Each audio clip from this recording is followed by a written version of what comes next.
Dobrý deň, každý deň. Dobrý deň, dobrý dan. Také netypické vysielanie v mojej skupinke, ako sme už ohlásili. Vedľa mňa je Mária Hrvatič, učiteľka chorvátskeho jazyku. Bok. Dober dan. Dobar dan. Tak, toto si asi rozumeli na začiatok. To sú také základné veci, keď prídete k nám do Chorvátska, že sa pozdravíme a väčšinou sa hovorí bok. A Máriu ste mohli vidieť v relácii Inkognito na Slovensku a mala tam takú šifru, aby ju spoznali ako tajného hostia, aj bok, aj krk. Celkom taká srandovná relácia a uhadli ju teda hneď. Ne, hneď na 7. otázke. Na 7.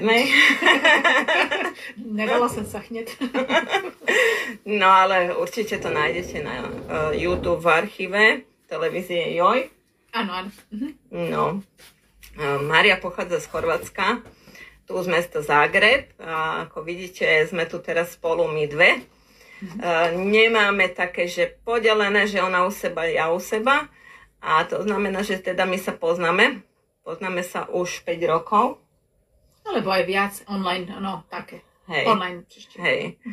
No, ale 5 rokov je, čo som vydala knihu a kedy mi Mária mala ísť pomáhať prekladať túto moju knihu za živír, prvú časť. A máme 4 knihy a máme ich tu, potom sa k nim ešte dostaneme.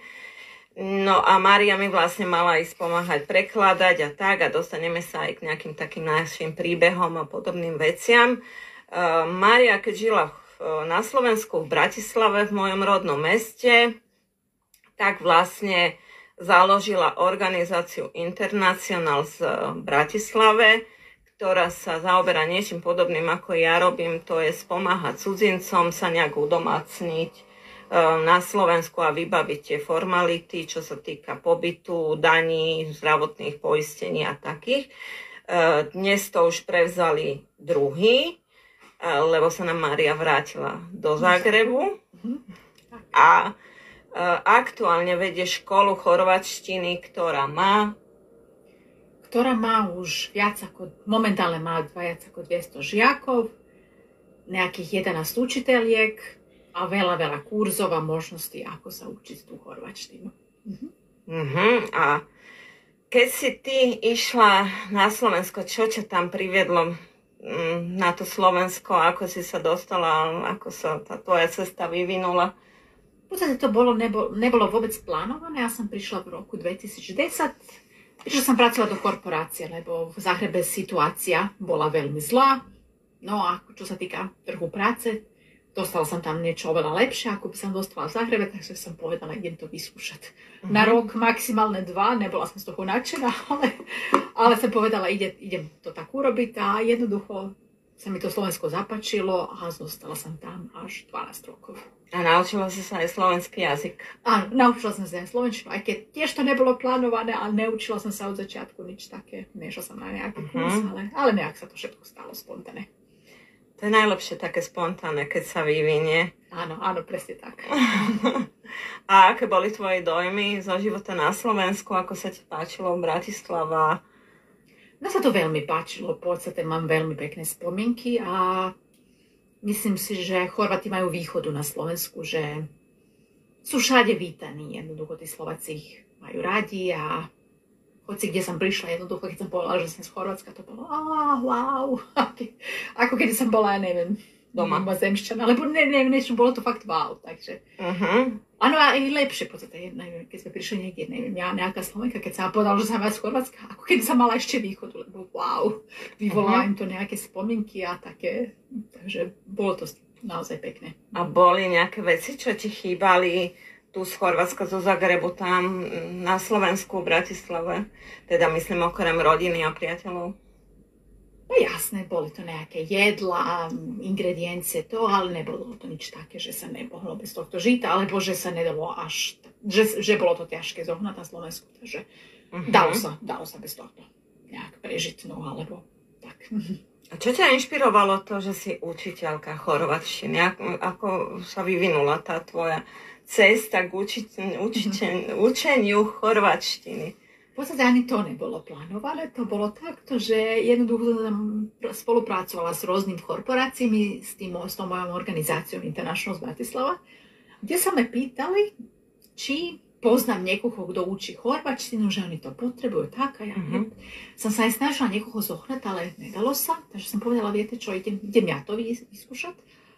A dopadlo to veľmi dobre, že jednoducho som sa ja na začiatku musela to učiť a takto od začiatku, ako učiť chorvačtinu tak, ale boli spokojní oni, bola som spokojná ja a potom sa to jednoducho tak nejak rozšírilo a v podstate z jednej firmy vznikli 3 firmy a potom oveľa ďalších a stala sa to môj full-time job. Tak nám opíš trošku, jak učíš chorvátsky jazyk na Slovákov, keď sa ti niekto prihlási na kurz. Aké používaš materiály, výučbu, na čo si majú dať ľudia pozor? Takže sú rôzne spôsoby, ako sa dá učiť. Takže ja učím individuálne, samozrejme. Takže individuálne one-to-one. Potom existujú také skupinové kurzy, ktoré sú možno najviac populárne, kde vlastne možno taký nejaký 6 do 10 žiakov v jednej skupine. Stretávame sa každý týždeň pravidelne na nejakých 90 minút alebo 60. Každý kurz je iný, podľa dohody, to je všetko dopredu upresnené. Alebo potom existuje také učenie cez mentoring.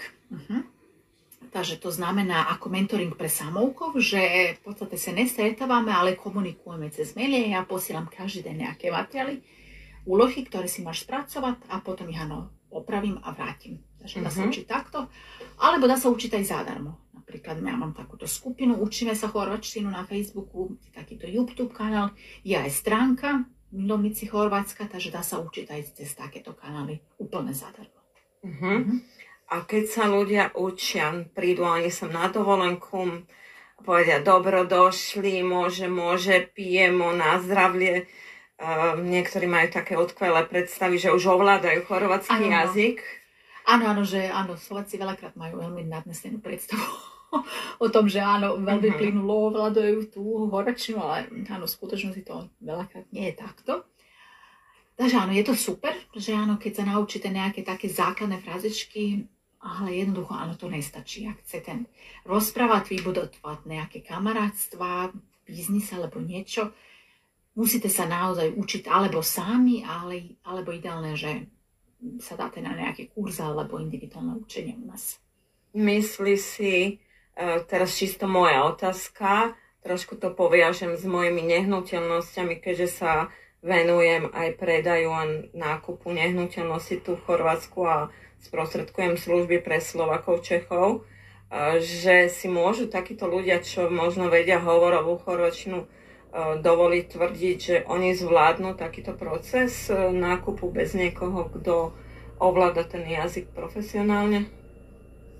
Ja si myslím, že nie. Takže myslím, že to je taká veľká odvaha, ak si to dovolia povedať, a že tu môže byť veľa problémov, ktoré môžu vzniknúť kvôli nejakému nedorozumeniu a tak. Takže ja by som už úprimne do toho nešla, už ak niekto má na nákup nehnuteľnosti peniaze, takže myslím, že si môže dovoliť jazykový kurz alebo nejakého prekladateľa. Popri tom, že áno, je to veľmi také riskantné a že tu môžu pristať strašné chyby, ktoré vás budú potom stáť na 10 000 eur. A nehovoriac o tom, že tu je úplne iný systém pri nákupe a zápise nehnuteľnosti v porovnaní so Slovenskom. Áno, a že je to veľmi zložitý jazyk, ktorý možno ja ako prekladateľka sa musím dopredu pripraviť, takže ani ja neviem všetko, takže ani niekto, kto sa učí chorvačtinu len tak 3 mesiace z internetu. Tak. A máš nejaké knižky? Existujú nejaké knižky na výučbu chorvátskeho jazyka, slovensko-chorvátske, alebo jaké materiály používa so žiakmi? V podstate tých knížiek nie je veľa. Máme niektoré, takže tie hlavné, ktoré používame pre učenie sa jazyku sú Razgovarajte s náma, taký sú tie knižiek. Potom Dobrodošli. Nie sú slovensko-chorvátske, sú také, majú preklady do angličtiny a iných jazykov, ale to nevadí. Potom Dobrodošli, ale nie sú slovensko-chorvátske, sú také. Potom máme nejaké takéto, nie sú učebnice, ale príručky. Jedna sa volá tiež taká konverzačná príručka Dobrodošli. A ešte taká super knižka od Áno Miriam, taká kuchárka. Áno, náhodou ju tu máme. áno, v podstate takéto recepty od Amazonky, ktorá je naozaj super. Kde máme preklady, napríklad rôzne také recepty.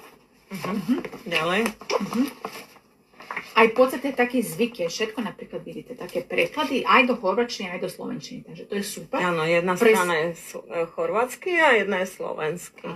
Keď máte aj recepty, máte tam vypísané ingrediencie, zostavu tých jedál a kniha tiež, to poviem ja, obsahuje porovnanie zvykov, obyčajov a tradícií medzi Slovenskom a Chorvátskom. To som vytvorila pre moju Amazonku, pre našu Emu, tú knihu. No a Mária ju používa. Áno, používam, lebo je fakt super, takže aj keď možno sa gurma, neučíte sa jazyk, je super, takže na várenie a také nejaké niečo sa dozviete to Chorvátsku, ale aj keď sa učíte jazyk, je naozaj super, aj keď možno nie ste gurma, je super, lebo máte také preklady. Aj slovenčina, aj chorvačina, takže super. Je veľký záujem o tvoje kurzy? Áno, na Slovensku, v podstate aj Češku, možno áno, trošičku viac na Slovensku než na Češku, je obrovský záujem, lebo je strašne veľa Slovákov, ktorí sa chcú učiť chorvačtinu, alebo možno prišli do tohto bodu, že áno, už nestačí takto pozrieť sa na YouTube niekoľko videí a dobrodošli a molím vás pivo, že to nestačí a prišli na to, že potrebujú nejakú profesionálnu pomoc, takže je tu obrovský záujem. Ak sa hovorila, mám veľa učiteľek, čo pracujú v mojej škole, lebo ja sama som nestretla všetko, takže musela som zamestnať iných ľudí. Takže áno, obrovský záujem, ale to je veľmi pekné. No a tvoji žiaci, keď absolvujú tieto kurzy, oni dostávajú aj nejaké certifikáty, úrovne znalosti? Áno, môžu dostať potvrdenie. Certifikát taký nejaký, naozaj napríklad takéto medzinárodné, musíš absolvovať v Záhrebe, to sa nedá dostať v žiadnej inej škole, ale potvrdenie absolvovaní kurzy, áno, to sa dostane. To je tu na Filozofickom fakultete v Zágrebe. Tie certifikáty to robí Martin Machata. Áno, v podstate je len jeden na celom svete. Hej. Povedz nám nejaké kuriozity z tých našich toho nášho chorvátskeho jazyku. Ja viem, že mňa fascinovali aj dialekty, aj dalmatinci, keď povedia ajmo vamo, mi ovamo, pa tamo. Myslím, ja som sa na začiatku na tom dobre bavila. Máš ty nejaké takéto, že sa tvoji žiaci bavia na nejakých takých slovíčkach? Jasne, to vieme, že áno, ich je viac, ale možno, že sa Chorváti bavia na nejakých slovenských slovíčkach, ktoré si možno Slováci nie sú vedomí, ale že áno, ich je veľa. Napríklad, čo som áno prečítala, to by bolo také možno najviac smiešné, že si niekto objednával Chorvátsku a že nechápal prečo sú takí drzí, alebo neviem, nepríjemné, keď si niekto objednával kuracinu bez múky. Takže neviem, či si viete to preložiť. Myslím, že už vedia, hej. No. A že v podstate, ako sú takí, nechcú mi to dodnes, prečo ma takto pozerajú, ja oni nič nechápu. Áno, u nás je to nadávka detí, že keď poviete kuracie, tak to je mužský pohlavný úd. Bez utrpenia, doslova. Takže mužský pohlavný úd bez utrpenia. Ste urazili práve nejakého toho čašníka, a si myslí, že chcete jeho úd na tanieri. No. Mňa fascinuje tu v chorvačtine mäkké a tvrdé č, akože ja sa učím 5. ročník, moja dcera chodí, aj teraz sa učia skloňovanie a pády a takéto veci, takže dosť mám z toho zábavu. Ja dodnes neviem, čo je mäkké a čo je tvrdé č. Ver mi, ani 90% Chorvácov to nevie, takže to je úplne fajn. Ale áno, veľa Slovákov si myslia, no aj my máme tvrdé a mäkké i, ale v chorvačtine môže to ešte ťažšie, lebo my máme tvrdé a mäkké č a tvrdé a mäkké dž. No. Kde nemáme až taká pravidla. V slovenčine vy máte veľa pravidel, ktoré sa dajú nabiflovať, tak naozaj bifloša chcete, dá sa to nabiflovať. Ale pre to tvrdé a mäkké č, áno, niektoré sú pravidla, ale nie všetky, takže musíte sa učiť v podstate alebo naspamäť tá slovička, alebo by ste ich mali počuť, ako sa to vyslovuje, čo veľakrát to ťažko, takže čo je najlepšie pri tom, aby sa naučili? Asi čítať, že? Čítať, áno. Nie, áno, to je nejaké pravidla naučiť, ale ktoré neplatí vždy, takže tak, ale áno, čítať. A naučiť sa naspomenúť, kedy máte tvrdé a kedy máte mäkké. Č a č. Ja zatiaľ ešte idem, že hádam, že tu mi to nepasuje, tak dám len jeden háčik, a tu mi pasuje normálny háčik, tak dám taký a skúšam, hej, ale tiež sa to naučím, nebojte sa. A myslím, že chorvačtina mi ide lepšie, jak slovenčina. No, daj mi povedz, ja neviem, stretla si sa na Slovensku, keď si tam žila s nejakým takým nálepkovaním, že si cudzinka, pocitila si toto? Lebo ja som to trošku tu pocitila zo začiatku, teda mala som už nejaký vek a vybehla som z toho môjho prostredia, kde som vyrastala, kde som trávila detstvo, hry, školu, kamaráti, kolegovia. A došla som do nového prostredia, tak som pre všetkých bola poprvé exotická, ale aj dlho som mala stále nálepku, že som cudzinka, hej? Ty si toto všimla? Možno? Áno, určite áno. Aj keď musím povedať, že áno, bola som veľakrát vítaná a tí Slováci pre mňa veľa toho urobili. Ale myslím, že áno, lebo som bola z Chorvátska, keby som bola z nejakej inej krajiny, že by to nebolo až tak. Čo som si všimla tiež na Slovensku, že áno, je to úplne iné. Závisia z aké z tej krajiny. Ale to nálepkovanie bolo jasné, že to ma tiež prekvapilo, že si Slováci mysleli, že sme my všetci veľmi bohatí a že máme, neviem, 3 jachty a 7 apartmánov a že nerobíme nič, ale prenajmáme. Áno, to je taká tá odpelá predstava, lebo sme z Chorvátska, náhodou máme apartmány a my vlastne v zime nič nerobíme. A v lete už vôbec nerobíme, lebo je teplo. A popri tom áno, žijeme v Záhrebe, kde žije v podstate tretina celého Chorvátska, kde vedieme úplne rovnaký život napríklad ako je v Bratislave. Máme takéto isté roboty, nemáme žiadne apartmány. Z mojej rodiny napríklad nikto nie je z mora a také v podstate aj moja rodina, keď som bola malá a ja keď som išla vždy, som si musela platiť tie apartmány alebo hotely rovnako ako aj ten Slovák. Takže to ma veľmi prekvapilo, takže takéto predsudky, prečo. No alebo prečo som prišla na Slovensku, čo ma doťahlo, že nikto nemohol pochopiť, že jednoducho na Slovensku, teda v roku 2010 to bolo oveľa lepšie, tá robota. Aj tie platy boli oveľa lepšie napríklad ako v Záhrebe. Hej, tedy sme boli lepšie na tom, hej, na Slovensku. Teraz sme sa už tak vyrovnali. Ja si myslím, že to je asi tým eurom. Áno, ale zase, niekto si stále môže nájsť oveľa lepšiu možno robotu. Momentálne v Bratislave než v Záhrebe, možno aj nejaké bývanie, síce možno v Bratislave, ale mimo, že je to všetko individuálne. Hej. Ako vnímaš tu také v Chorvátsku, tie komunity nás, cudzincov, možno si v tom dianí, že tu máme komunitu Slovenie, ktoré sa tu vydali, hej? Jak ty ich nejak tak vnímaš? Áno, v podstate áno, myslím, že áno, tie Slovenky, čo sa tu vydali, to je taká najväčšia, by som povedala, komunita od všetkých, áno, Slovakov, čo žijú v Chorvátsku a závisí ako ktorá, ale myslím, že áno, väčšina sa vydala dobre, takže to tiež áno, nie je možno také niečo. Podľa čoho áno, by sme mali brať nejaký príklad, alebo také niečo, takže treba sa dobre vydať, takže ak sa nám to podarí, super.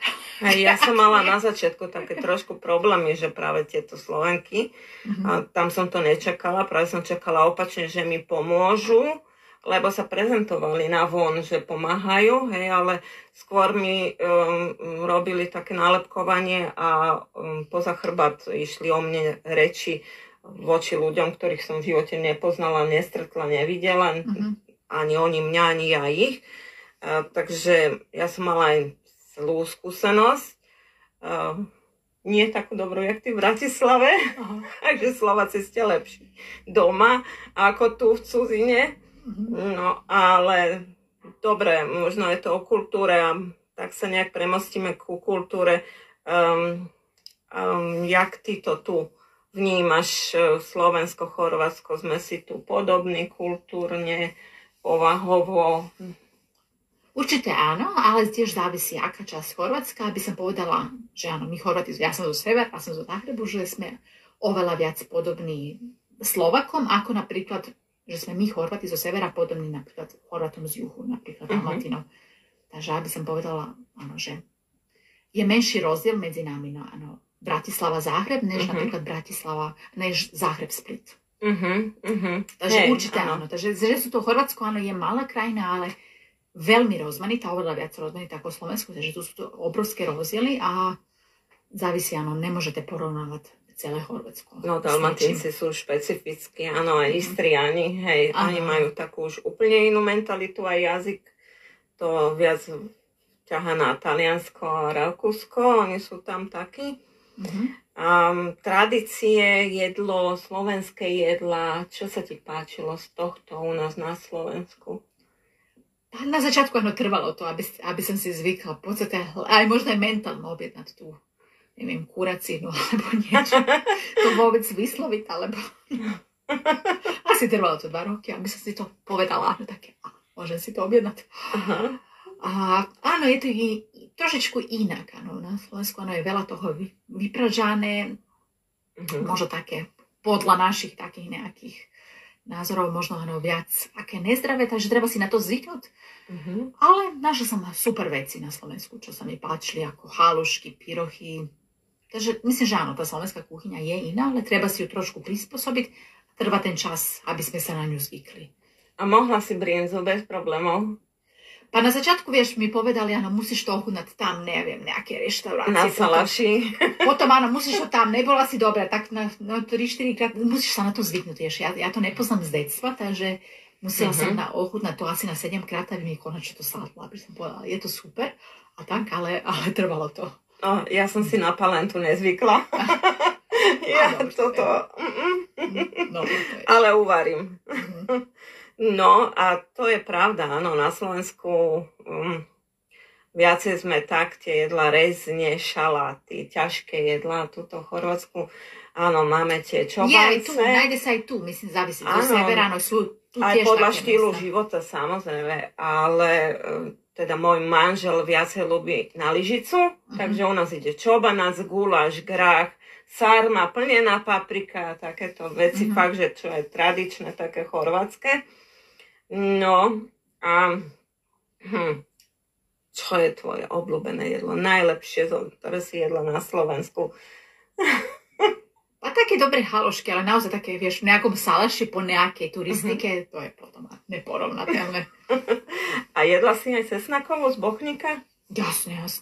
Áno, aj to napríklad, áno, tie polievky sú super, áno, a aj také, možno, také dezerty, také. Zemiakový prívarok. Omačka. No ja som viac také na sladké, takže áno, polievky, v podstate áno, halušky a také áno, palacinky alebo nejaké kolačiky.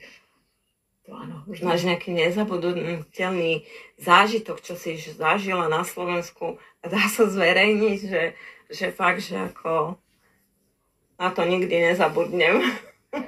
Pavieš, čo ich je viac, ale no takýto prvý záhľad, že som všade, kde som prišla, alebo povedala, alebo som ukázala aj občanské, alebo tu nejakú kartu, že to bolo wow, že mi už ľudia dávali zľavy, alebo Janka, vieš, z policajtmi, keď videli ten môj, že mi dali aj menšiu pokutu, alebo tak, no takéto niečo bolo. Že... A dobre, to ti dali, lebo si pekná, no. A nie, naozaj si myslím, že fakt to bolo, Chorvátsko máme radi, a to tak, že to bolo. Ale bolo také niečo smiešné, že sme išli na tú... Prvýkrát som išla na turistiku do Slovenska, do Tatiera, to som išla s takou veľmi pokročilou partiou, ktorá... A ja nikdy nebola na také turistike. Ani som si nezobrala veci, také úplne jednoduché tenisky. Musela som mať v podstate takú normálnu bundu. Ja som mala niečo, v podstate takú mikinu. No v podstate áno, prišla som vôbec úplne nepripravená na tú turistiku a že to bolo také smiešné. Že som na konci zvládla to oveľa lepšie ako všetci tí profesionáli. Čiže bola si jak Češi tu na Velebite v Japonkách? Tak, to bolo tak, ale že na konci som super dopadla. Aj keď to bolo rozmazaná Chorvátka, tak mi hovorili celý čas, ideme, rozmazaná Chorvátka. Že som v podstate ja takto nadávala, ale že som v podstate veľmi rýchlo a oveľa skôr ako všetci oni prišla na kopec a tak. A čo je tvoja motivácia v tom, že ťa ženie stále napred? Práve tá vízia učiť nás, Slovákov, Čechov, chorvátsky? Lebo jednoducho vidím tu také nadšenie zo Slovákov a Čechov a že musí niekto ich v tomto sprevádzať. Že nie je jednoducho momentálne veľa tých učiteľov, prekladateľov, takže potrebujeme kým viac takých ľudí. A A že jednoducho, keď vidíš to ich nadšenie v tých očiach, alebo keď sa učia, že tí ľudia hodia na tie kurzy, sami si to platia, sami nájdu ten čas, aj keď sú veľmi zaneprázdnení. Veľakrát sú to áno, úspešní podnikatelia, alebo mamičky s niekoľkými deťmi. A že si naozaj nájdu tých 90 minút, píšu aj úlohy a takto. Takže jednoducho, keď to vidíš, nemôžeš, aby si sa nezapojila, dával im viac a viac tých materiálov a lekcií a takéto. Uh-huh. No ja si myslím, že mne to stačí. Na také predstavenie Mária ešte na záver vás pozve, aby ste sa mohli a kde sa môžete členiť k jej skupine na Facebooku alebo online učeniu chorvátskeho jazyka s ňou a s jej tímom učiteľiek. Myslím, že sme vám trošku predstavili a môžete si aj sami všimnúť taký ten náš, že sme mentálne rovnakí, aj Slováci, aj Češi, aj Chorváti, že sme takí entuziasti a nadšení a vzájomne Chorváti milujú Slovensko a Slováci a Češi milujú ten náš Jadran a Slovenské more. A čoskoro máme novú sezónu, že? No sa to nezdá a za chvíľku nám bude tu predsezóna klopať na dvere. Veľká noc je skorej, takže ľudia, poponáhľajte sa, ak môžete, rezervujte čím skôr a dávajte pozor na fejkové profily a podvodníkov. Áno, som počula, že je toho veľa. Každý rok viac a viac, že dávate si na to. Ja sa už 7 rokov venujem tomu a sledujem to. Máme tu aj jedného policajta v skupine, ktorý je sám aj prenajímateľ a robí na kriminálke a teda zistili sme zatiaľ, že je to jedna veľká organizovaná skupina. A žiaľ teda menia zákony a hranicu, kedy sa tá škoda považuje za nejaký extra podvod a máte nárok na odškodnenie, pretože zvýšili hranicu, kedy je to len iba priestupok, bohužiaľ. Takže preverujte si, nebuďte v hociakých skupinách. Moja skupina je privátna, zatvorená a ja osobne každého člena preverím, pokiaľ mu dám odsúhlasenie, aby bol členom tejto skupine. A takisto preverujem všetkých tých prenajímateľov, ktorí tu dávajú v skupine ponuky. Hlavné a podstatné je, aby mal každý prenajímateľ svoju web stránku alebo stránku na Facebooku, staršiu, žiaden profil, prezerajte tie profily. Ja som vám spracovala také tipy, ako to preverovať. A takisto to učenie nepodceňujte, dobre je vedieť ten jazyk a na to je tu Mária, aby vám pomohla v tom. Nie je to také drahé, nemusíte sa báť a investujte do seba, do vedomostí, nie do vecí a investujte do zážitkov a do vyletovania, do cestovania, to je niečo, čo je k nezaplateniu. Takže nebojte sa a učte sa s nami chorvátsky jazyk. Áno. Ešte niečo ty na záver? No dobre, v podstate myslím, že áno, sme povedali všetko, takže keď by niekto mal záujem, kľudne mi môžete nás napísať súkromne, ak máte záujem o kurzy, alebo individuálne učenia, alebo jednoducho potrebujete poradiť niečo, ako sa chcete učiť, ak sa chcete učiť samostatné, aké knižky kúpiť, alebo také niečo, takže kľudne mi môžete tiež napísať. OK.